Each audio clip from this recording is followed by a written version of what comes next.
नमस्कार, आप देख रहे हैं कोहराम न्यूज। गोंदिया आज की बड़ी खबर। गोंदिया शहर में ट्रैफिक व्यवस्था को और मजबूत बनाने के लिए ट्रैफिक पुलिस विभाग द्वारा अत्याधुनिक इंटरसेप्टर वाहन का औपचारिक उद्घाटन किया गया। इस मौके पर वरिष्ठ पुलिस अधिकारी भी उपस्थित रहे।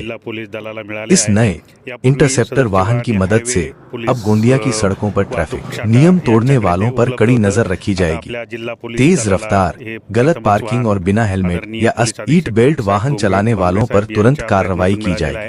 पुलिस अधिकारियों का कहना है कि इस आधुनिक वाहन से सड़क दुर्घटनाओं में कमी आएगी और लोगों में ट्रैफिक नियमों के प्रति जागरूकता बढ़ेगी।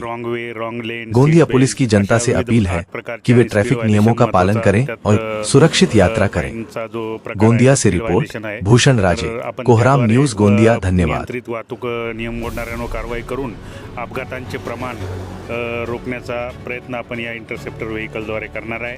संपूर्ण जिल्हाभर हे वाहन फिरून आपण स्पीड व्हायलेशन त्याचप्रमाणे जे 8 प्रकारचे फाईन आहेत यावर कारवाई करणार आहे आणि त्यामुळे आपल्याला अपघातावर नियंत्रण करण्यासाठी नक्कीच मदत होणार आहे। सध्या आपल्या गोंदिया जिल्ह्यासाठी एकूण 2 वाहनं उपलब्ध झालेली आहेत। एक हायवे ट्रॅफिक पोलिसांसाठी आणि दुसरं प्रथमच गोंदिया जिल्हा पोलीससाठी हे वाहन मिळालेलं आहे। तर यापुढे सध्या जिल्ह्याला एकच वाहन या नियमाप्रमाणे वाहन वाटप करण्यात आलेलं आहे। त्यामुळे आता भविष्यात त्याची गरज पाहून आपण त्या वाहनाची डिमांड करू शकतो।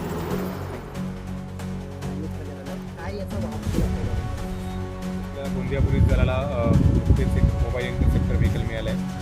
ट्रॅफिकच्या नियमनासाठी हे फार जास्त उपयोग होणार आहे। त्यामध्ये जवळपास 8 टाईपचे व्हायलेशन्स ट्रॅफिक व्हायलेशन्स हे डिटेक्ट करतं।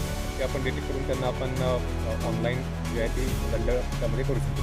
त्याच्यामध्ये ट्रिपल सीट असेल, विदाउट हेल्मेट असेल, सीट बेल्ट लावून येणं असेल, ओव्हर स्पीडिंग असेल, अशा वेगवेगळ्या प्रकारतील हे 8 टाईपचे व्हायलेशन्स डिटेक्ट करणार आहे। आणि याच्यामुळे आपल्याला गोंदिया सिटी तसेच गोंदिया जिल्ह्यामधील जे काही ट्रॅफिकच्या समस्या असलेल्या ठिकाण आहे त्या ठिकाणी याचा आपल्याला योग्य वापर करता येणार आहे। तर सध्या वेळेला किती वाहनं उपलब्ध झाले, भविष्यात अजून किती होतील?